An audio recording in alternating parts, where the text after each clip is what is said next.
Olá, meus amados irmãos, graça e paz para todos. Essa é minha saudação cordial em Cristo Jesus. Hoje é mais um dia de alegria de estar aqui. Eu confesso que é o meu divã estar conversando com você, compartilhando, sabendo que você está aí do outro lado, em um smartphone, ou na tela de sua televisão, em um notebook, dispensando esses minutos para poder estar ouvindo aqui que eu possa estar compartilhando com você um pouco de conhecimento, de aprendizado, e eu quero te agradecer, né? Eu sei que existem outros canais com outros conteúdos, né, que tem muitas visualizações, encontram aí um público, né, alvo que gosta de outras publicações, de músicas, né? E nós temos aqui procurado apresentar esse canal com muita particularidade para poder alcançar também pessoas que gostam desse conteúdo de programação, de palavra. Eu vou pedir que você dê um joinha aí, né, na plataforma do YouTube, onde você está assistindo esse vídeo. Você possa se inscrever no canal e compartilhar com um irmão, com um amigo, tá bom? Se essa palavra falar com você. Nós estamos vivendo um mundo de muitas superficialidades, né? De muito vazio, né? Cada dia que passa, a tendência das pessoas que meditam, que estudam, é estar mais só, né? Estar mais solitária, mais meditativa, né? E eu estava meditando agora há pouco aqui, antes de iniciar esse vídeo, né? São exatamente 7 horas e 47 minutos, né? 19 horas e 47 minutos, e eu coloquei no meu coração trazer uma palavra. Estou aqui no local onde nós separamos para meditação, para leitura, né? Você vê que logo aqui atrás de mim tem alguns livros, né, que eu venho catalogando durante esses anos de leitura. São apenas poucos dos livros que eu tenho, outros estão em outros lugares guardados. E aqui eu separei aqueles que são livros de consulta, né? Para poder estar sempre meditando, ver como é que eu posso me aperfeiçoar melhor no entendimento da palavra de Deus, da vida em si, né? E eu gosto muito de meditar sobre os gregos, né? E hoje eu quero falar um pouco dos gregos. Eu quero trazer uma meditação sobre os gregos para nós, né? Mas eu tenho aqui, hoje eu estava meditando um pouco nesse livro aqui, né? Que eu tenho já há algum tempo, e gostaria de mostrar para você. É esse livro aqui, ó. Eu sei que ele está ao contrário, né? Por causa da gravação, mas aqui é Os Grandes Clássicos da Literatura. É um livro bem antigo, né? Na verdade, esse livro foi escrito no ano, pasmem, de 1515, né? Gutenberg, o pai da imprensa, me parece que, se não me falha a memória, mais ou menos em 1490, né? Foi quando a imprensa, né, começou a ser inventada. Se eu não estou aqui já dando uma certa amnésia na mente. E esse livro aqui ele foi escrito, né, quando Pedro Álvares Cabral estava aí abargando aí, né, ancorando aqui no nosso litoral baiano, praticamente entre Alcobaça, Prado, ali Santa Cruz de Cabralha, avistou o Monte Pascoal no ano de 1500.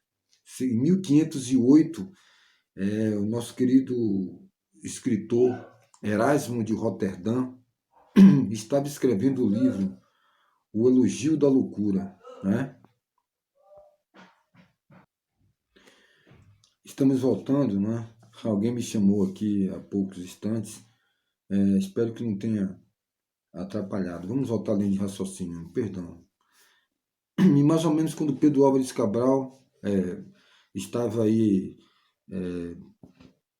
desaflorando, né, descobrindo, né, com a recepção dos índios aí no litoral, Erasmo de Roterdã, 15 anos depois, estava escrevendo o livro Elogio da Loucura. O Elogio da Loucura, né? E esse livro aqui eu sempre gostei muito de ler ele, né? É um livro pouco ventilado, né? Erasmo de Roterdã. Eu aconselho você a fazer a leitura desse livro. Foi escrito no ano de 1515. Que preciosidade. E esse livro ele influenciou a Reforma Protestante, né? Foi esse livro que foi o encabeçário para criar essa revolta, essa consciência, a conscientização, né? Erasmo de Roterdã ele era contra algumas coisas e nesse livro ele fala sobre a vaidade, sobre a futilidade, né? Ninguém quer ser amigo do sábio, né? Porque o sábio é pobre, né? Salomão já dizia sobre o sábio, né? Um sábio que era pobre e livrou uma grande cidade. Enfim, e estava meditando e resolvi um pouco pesquisar mais para falar um pouco daquilo que eu tanto admiro, que são os gregos. Eu não pretendo fazer um vídeo comprido. Eu peço que você leia a palavra de Deus aí no livro de João, capítulo de número 12, e o versículo de número 20. Vamos fazer uma palavra descontraída, né? Capítulo 12, versículo 20. Diz assim: Ora, entre os que subiram para adorar durante a festa, havia alguns gregos. Estes, pois, se dirigiram a Filipe, que era de Betsaida, da Galiléia, e lhe rogaram: Senhor, queremos ver a Jesus. Filipe foi dizê-lo a André, e André e Filipe comunicaram a Jesus. Respondeu-lhe Jesus: É chegada a hora de ser glorificado o Filho do Homem. Em verdade vos digo, se o grão de trigo caindo na terra não morrer, fica ele só, mas se morrer, produz muito fruto. Quem ama a sua vida, perde-a, mas aquele que odeia a sua vida neste mundo, preserva-la para a vida eterna. Se alguém me serve, siga-me, e onde eu estou, ali estará também o meu servo, e se alguém me servir, o Pai o honrará. Meus queridos e amados irmãos, eu poderia passar aqui um tempo extenso e explicar por que Jesus falou essas palavras. Porque quando você começa a pesquisar sobre os gregos, a se apaixonar de uma certa forma pela cultura dos gregos, você vai entender justamente porque Jesus disse: chegou a hora do Filho ser glorificado. Por que ele falou isso? Porque os gregos queriam ver a Jesus. Os gregos queriam ver a Jesus. Os gregos estavam ali cerca de 2.000 a 1.800 quilômetros de distância. Eles saíram da Grécia para ir até Jerusalém no dia da festa e procuraram, né, a Filipe. E depois Filipe procurou André e foram até Jesus e disse: Jesus, olha, os gregos estão aí e eles querem te ver, eles querem falar com você. Isso me apaixona, isso me deixa ficcionado nisso aqui, porque isso aqui não é algo simples.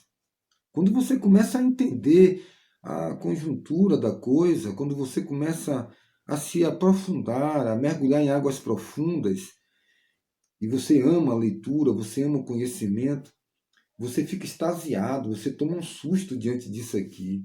Os gregos, né? Representantes, mas quem são os gregos, né?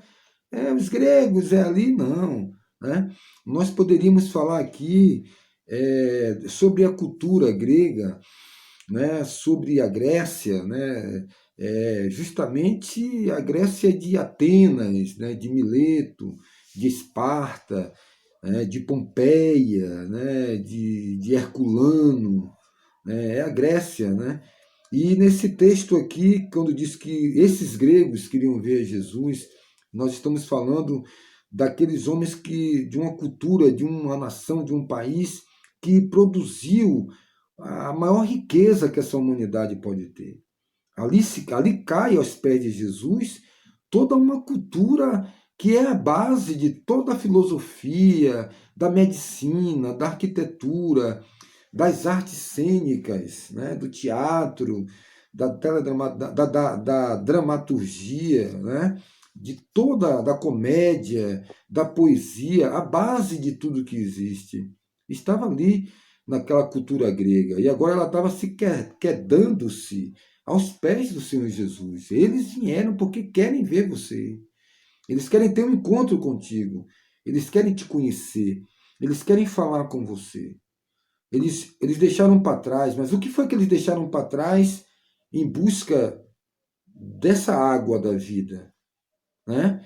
E aí nós poderíamos falar, né, sobre, por exemplo, os poetas da Grécia, Ilíada, né, Ilíada de Homero, né, a Odisseia, né, de Homero, sábio orador da Grécia, Temístocles. Nós poderíamos falar de Temístocles, poderíamos falar daquele que é tido como o pai da história universal, né? Heródoto. Aí você vai ficar, rapaz, é mesmo. A Grécia que produziu escultores como Fídias, como os grandes tragediógrafos, né? Aqueles que escreviam sobre tragédias, que eram os tragediógrafos, como Esquilos, né? Sófocles, né? Eurípides, Sófocles, esses homens que faziam tragédias, escreviam como ninguém. Nós poderíamos falar sobre filosofia na Grécia, produzida por Sócrates, por Hipócrates, que foi o pai da medicina, né? Os comediógrafos, né? Como Aristofanes, homens que faziam comédias como ninguém. Você mesmo que gosta de teatro sabe que os gregos, o prazer deles era o teatro. Eles tinham uma cultura.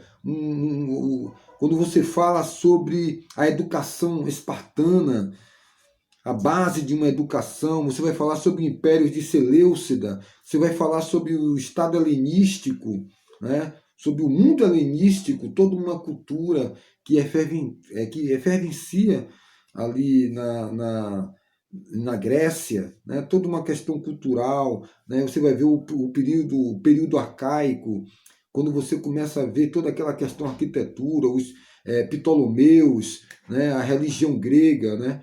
Os mistérios de Eleusis, né? Os de Ofismo, né? Você vai ver ali toda aquela questão da religião grega, o quanto eles procuravam ser perfeitos em tudo que ele fazia. Né? Paulo, quando ele esteve em Corinto, né? Quando ele esteve em Atenas, né? Toda aquela questão que eles eram tão religiosos que eles tinham um altar para todos os tipos de deuses que existiam. Eles tinham um temor, um respeito, né? Vários deuses, uma avenida e ali tudo um altar ali, vários deuses. As pessoas iam fazer suas oferendas aos deuses. E lá um dia eles disseram: nós somos perfeitos em tudo. E se de repente tiver um Deus aí que nós não conhecemos e nós não temos um altar para ele, ele chega aqui e vai ter problema. Então vamos fazer um altar aqui, ainda que a gente não sabe o nome dele, mas vamos botar ao Deus desconhecido. Porque se realmente existia aí um Deus que nós não conhecemos, ele chega aqui, nós vamos mostrar aqui, ó, que tem o seu altar, é que nós não te conhecíamos.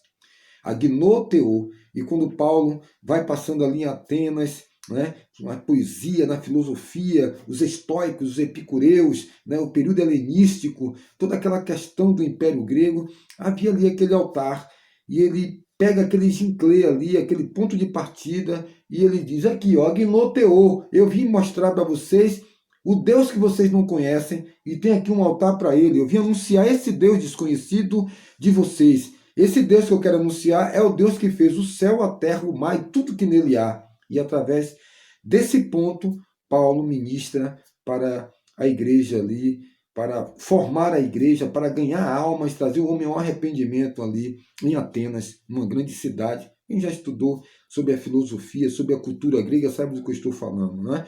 Ali você vai ver as poetisas como Helena de Troia, como Safo, como Anacreonte, Timeu, Píndaro, o mestre da poesia. Você vai ver, né, Alomar de Esparta, né, você vai ver Hecateu de Mileto, um grande crítico e historiador. Você vai ver como os gregos, né, Alcebíades, né, você vai ver ali homens de uma envergadura como Demóstenes de Atenas, né? Vários homens e várias culturas ali na Grécia, e ali de repente os gregos querem ver ao Senhor Jesus. Eles têm esse desejo. Eles chegam ali, procuram Filipe e André e dizem, nós queremos ver a Jesus Cristo. Eles procuram a Filipe e André. Toda essa cultura era um vazio muito grande. Eles tentavam tudo. Né? Quando você começa a estudar sobre o mestre da retórica, né, que foi Lísias, né? Quando você começa a entender, poxa, há 1000 anos atrás, 500 anos atrás, antes de Cristo, tudo isso não preencheu o coração dos gregos. Né? Eles viviam banhados dentro dessa cultura. Né? Quando você vai ver Sêneca, né, que é o pai dos estoicos, uma riqueza de meditação, de tentar procurar preencher o vazio existencial através da cultura, através da intelectualidade. Você vai ver dramaturgos como Esquilo, Sófocles, como eu já falei, né? O teatro, que era o divertimento cultural, né? Ele era o divertimento preferido dos gregos, as peças, né? Os dramas, né? Que eram todos dedicados ao deus Dionísio, ao deus Baco, deus do vinho, né? Eles tinham todo o hedonismo, toda aquela questão, né, intelectualoide, aquela questão e verdadeira, não intelectualoide no sentido de detrimento, não, mas um intelectual de alto nível. Né? Você vai ver Tales de Mileto, Heráclito, que é o que Heráclito, ele dizia que o universo é um contínuo processo de transformação. Né?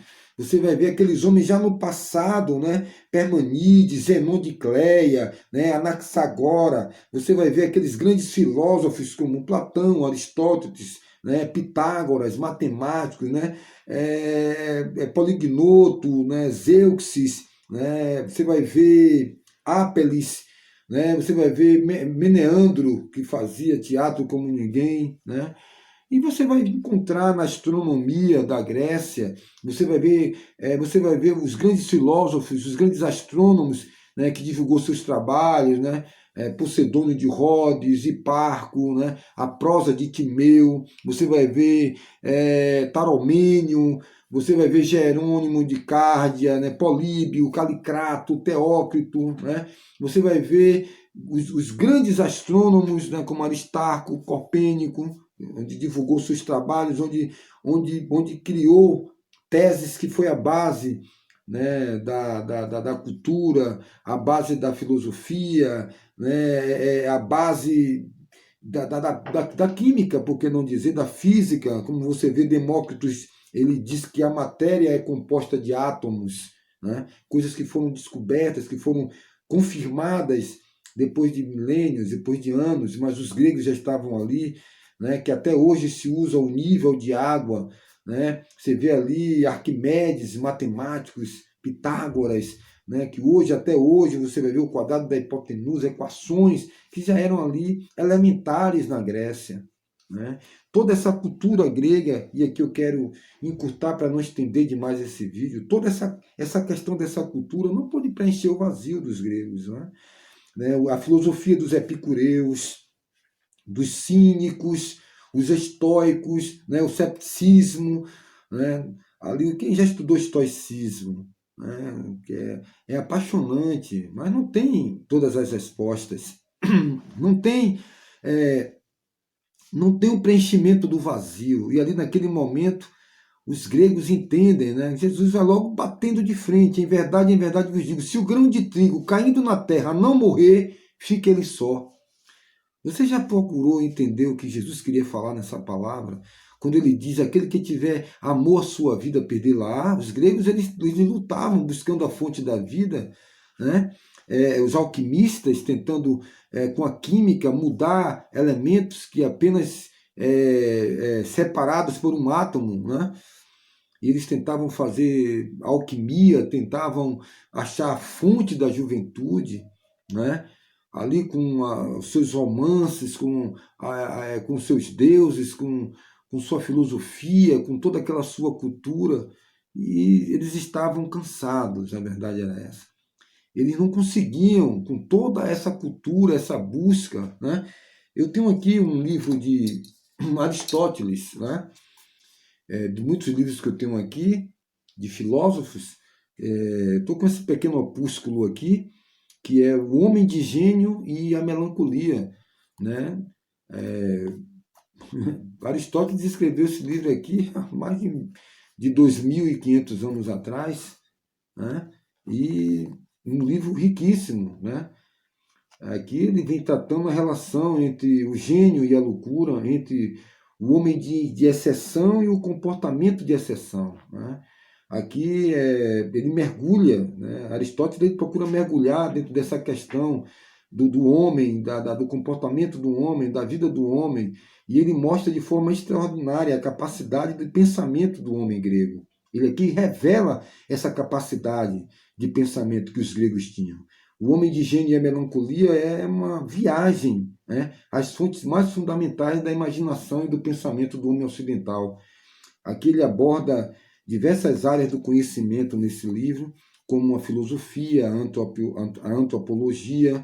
Ele é um livro rico que eu aqui aconselho você ler, né, onde ele vai falar sobre a questão da fisiologia humana, da antropologia, sociologia, da história, né? O Homem de Gênio e a Melancolia.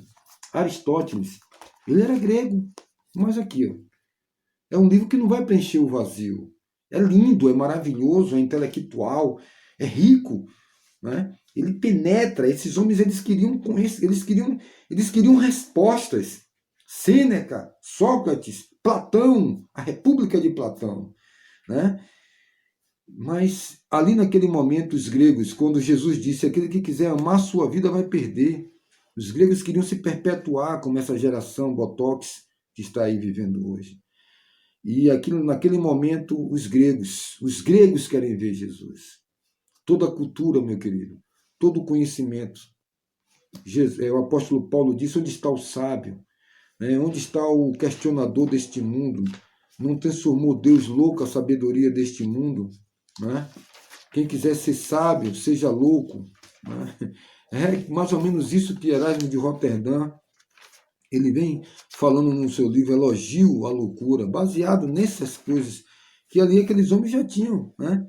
Eu tenho um livro aqui do filósofo brasileiro Matias Aires, né? Ensaio à Cegueira. Né? Está aqui um livro que é pouco falado. Matias Aires, aqui também tem outro dele, Reflexão sobre a Vaidade do Homem. É um filósofo que não tem valor para o Brasil. Tem apenas uma rua lá em São Paulo, Rua Matias Aires, mas é um dos filósofos mais reconhecidos. Nesse livro você vai se deslumbrar, porque esses homens eram tementes a Deus. Não se engane, não. Aqui o nosso irmão Paulo, ele vem falando sobre a sabedoria, a ostentação de sabedoria, e ele diz: onde está o sábio? Onde está? Destruirei a sabedoria dos sábios, aniquilarei a inteligência dos entendidos. Onde está o sábio? Onde está o escriba? Onde está o questionador deste século? Porventura não tornou Deus louca a sabedoria do mundo? Visto como na sabedoria de Deus o mundo não o conheceu por sua própria sabedoria, aprove a Deus salvar os que creem pela loucura da pregação. Né? Porque a loucura de Deus é mais sábia do que os homens, e a fraqueza de Deus é mais forte do que os homens. Né? Mas para os que foram chamados, tanto judeus como gregos, pregamos a Cristo, poder de Deus e sabedoria de Deus. Ele fala dos gregos, Paulo fala aqui em 1 Coríntios, porque Corinto era uma metrópole. Corinto era uma metrópole de cerca de 500 mil pessoas naquela época. Nós precisamos entender as realidades contemporâneas daquela época. O historiador brasileiro Humberto Holden, que nasceu aqui em Tubarão, Santa Catarina, escreveu um livro que está aqui. Esse livro aqui que eu tenho em minhas mãos, eu fiz questão de comprar ele no original. Esse livro aqui, ele vai fazer 81 anos de idade. Né? Ele está aqui, muito antigo, eu comprei em um sebo.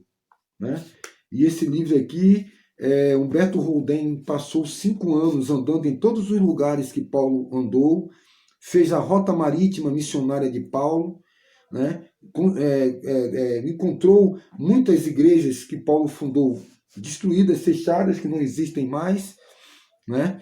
A gente sabe que existe hoje, a maioria das igrejas que Paulo fundou não existe mais nessas cidades, Éfeso, essas cidades não existem.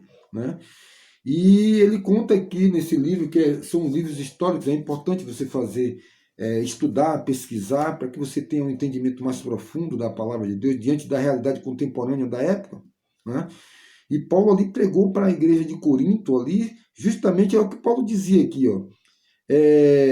Quando eu fui pregar para vocês, fui em temor e grande tremor que eu estive dentre vós. A minha palavra e a minha pregação não constituíram em linguagem persuasiva de sabedoria. Paulo não chegou com sabedoria, porque os corintianos, o povo de Coríntios, né, eles eram estoicos, eram helenistas, eles eram altamente cultos. Que eu já falei desses homens aqui, né, há poucos instantes. Então ali era o berço da cultura universal. Mas Paulo ele disse que quando foi para lá, não foi com sabedoria, né, em linguagem persuasiva de sabedoria, mas em demonstração do Espírito e do poder, para que a vossa fé não se apoiasse em sabedoria humana, e sim no poder de Deus. E Paulo, aquela metrópole de 500 mil pessoas ali, onde eles pegavam um pedaço de carne e diziam aqui é para o Deus Dionísio, ali é para, né, o Deus Mercúrio, ali tal, Apolo, eles separavam aqueles pedaços de carne, e aí você vê Paulo, a luta de Paulo para explicar isso à igreja. Né? E ali, meus queridos, naquele exato momento, queda-se diante do Senhor Jesus, ele diz, chegou a hora do Filho ser glorificado, o Filho do homem ser glorificado. Né? Porque ali o berço da cultura, da base dessa sociedade, dessa humanidade, né? Do direitos, né? Queda-se diante de Cristo. Tudo isso aqui ó, é em vão se nós não procurarmos trazer todo esse conhecimento para Cristo Jesus. Né? Nós seremos um poço de águas rotas, um poço de água contaminada, se nós não canalizarmos todo o nosso conhecimento. Os homens mais sábios e mais inteligentes são aqueles que reconhecem Jesus Cristo como o único suficiente Salvador. Homens como Blaise Pascal, como vários outros homens que estão tementes a Deus. A religião nos divide, a religião nos inegra, a religião nos obscurece a nossa clarividência e o nosso entendimento.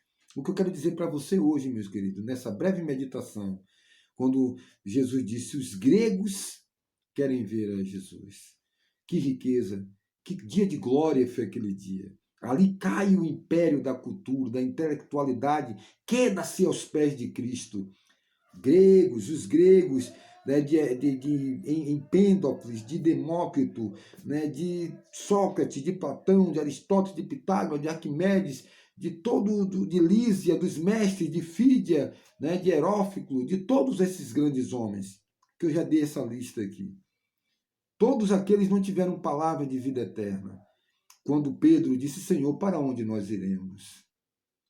Iremos para os livros é apenas para endossar, para nos fazer cultos, para levar esse evangelho para pessoas de um outro cabedal intelectual, para abrir, né, a nossa mente, para que nós venhamos entender que toda a intelectualidade, que todas as leituras não nos levam a nada, ao vazio.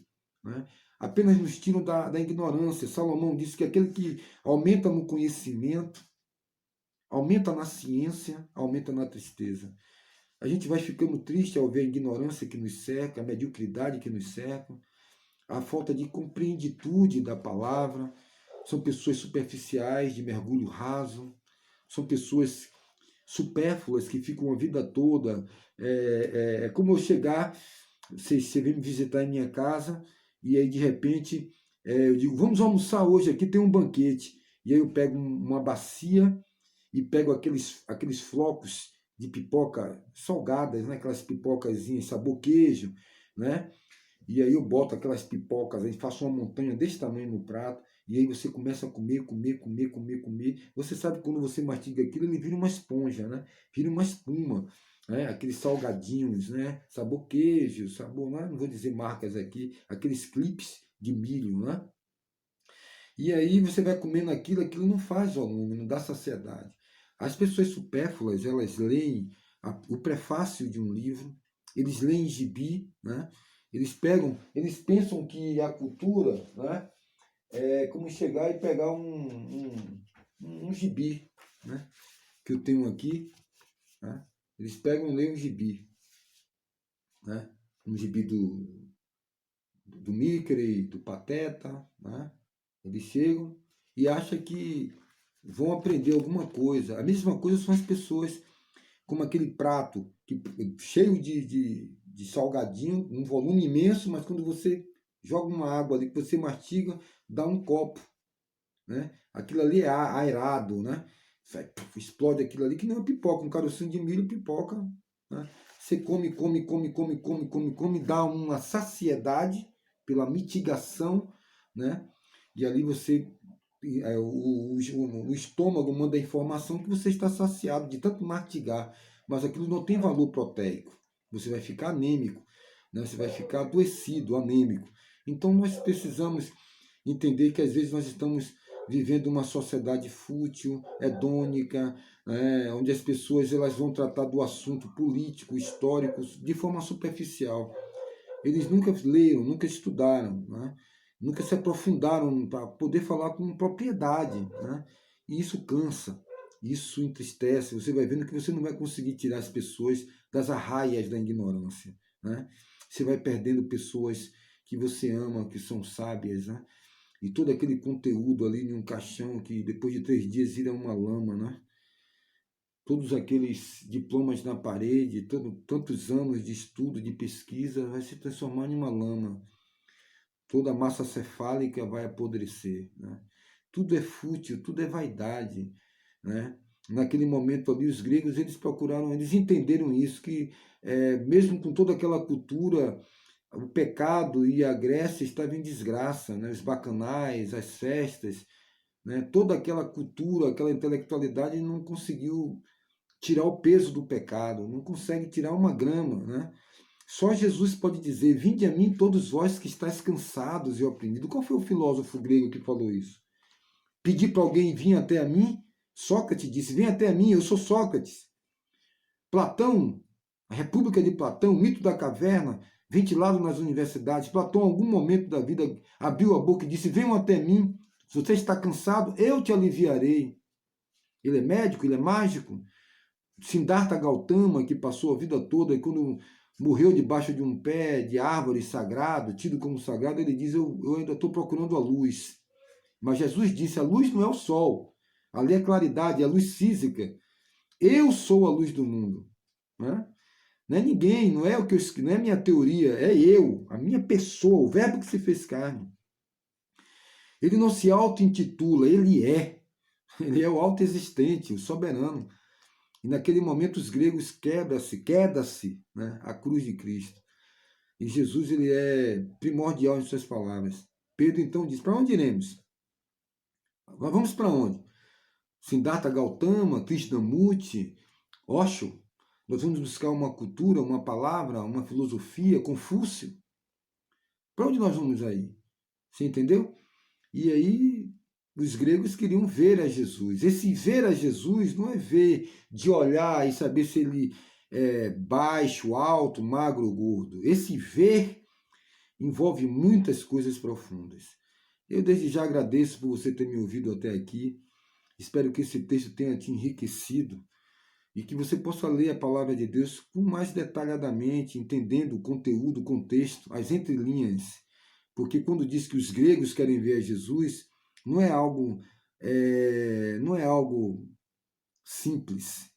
Né? Jesus abre a boca e diz: chegou a hora do Filho do Homem ser glorificado. Toda a cultura, toda a base do homem vem até a mim. Que você possa ir até a Cristo com todo o seu grau de conhecimento e entender que só Ele tem palavra de vida eterna. Vinde a mim, todos vós que estáis cansados e oprimidos, e eu vos aliviarei. Tomai sobre vós o meu jugo, e aprendei de mim que sou manso e humilde de coração, e encontrareis descanso para as vossas almas, porque meu fardo é leve e o meu jugo é suave. Pense nisso. Se seu fardo está pesado, o de Cristo é leve. A cultura, o maior conhecimento que eu tenha, não pode apagar os meus pecados. A palavra de Deus diz: como escaparemos nós se negligenciarmos uma tão grande salvação? Nós podemos ter muita cultura, nós podemos ter muito conhecimento, mas nós precisamos verdadeiramente de Jesus Cristo. em nossas vidas. Que nós possamos entender e voltar para Cristo. Como disse o apóstolo Paulo para os gregos: onde está o sábio? Onde está o escriba? Onde está o inquiridor deste século? Porventura não tornou Deus louca a sabedoria do mundo? Que nós possamos buscar a sabedoria de Deus. O apóstolo Tiago diz que a sabedoria humana é diabólica, terrena, animal, é diabólica, mas a sabedoria que vem do alto, essa é perfeita. E essa sabedoria é loucura para os que perecem, mas a sabedoria de Deus, tanto para gregos como para judeus, a salvação e a pregação a Cristo é o poder de Deus. Que Deus em Cristo nos abençoe e que nós possamos ser sábios. Quem quiser ser sábio, torne-se louco para o mundo, porque essa sabedoria de Cristo é não amar a sua própria vida, porque se amar, vai perder. E os gregos passaram a vida toda tentando e amando a sua vida, fazendo do corpo, da arte, um Deus. E naquele momento, chegou o momento do Filho do Homem ser glorificado. Por quê? Os gregos, o símbolo de todas as nações pagãs, o símbolo ali de toda a humanidade, nos gregos, o pai da cultura, de tudo que já foi criado de mais belo pela capacidade e a virtude natural do homem, estava ali agora entendendo, de distância de 2.000 a 1.800 quilômetros, que aquele homem, Jesus, é o caminho, a verdade e a vida. Que Deus em Cristo nos abençoe. Compartilhe esse vídeo para que ele possa também abençoar outras vidas. Muito obrigado.